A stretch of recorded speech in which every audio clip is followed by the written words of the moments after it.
இயேசு கிறிஸ்துவின் நாமத்தினால் இந்த புதிய கால பொழுதிலே உங்களை வாழ்த்துவதிலே மகிழ்ச்சி அடைகிறேன். ஏசாயா 49வது அதிகாரம் 2-3 ஆகிய வசனங்களில் வாசிக்கிற பொழுது விசேஷிதமாய் 3வது வசனத்தில் அவர் என்னை நோக்கி, நீ என் தாசன் இஸ்ரவேலே, நான் உன்னில் மகிமைப்படுவேன் என்றார்.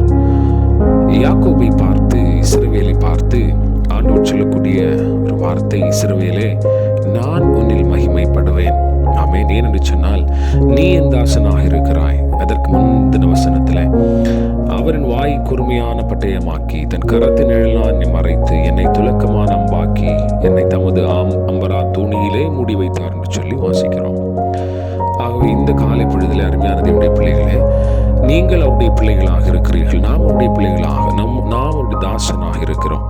ஆமென். ஆகவே அவர் சொல்லுகிறார், உன்னிலே என்னிலே ஆமென் உங்களிலே ஆண்டவர் மகிமைப்பட போதுமானவராக இருக்கிறார். ஆகவே இந்த காலை பொழுதில் கர்த்தர் என்னில் மகிமைப்படும்படியாய் நான் எதை செய்கிறேன்? என்னை விட்டு கொடுக்கிறேனா?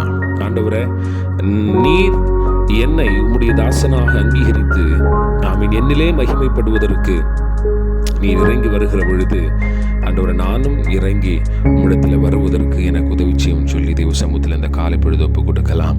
ஆகவே உங்களிலே கர்த்தர் இந்த நாளிலே மகிமைப்படுவாராக. ஆமென்.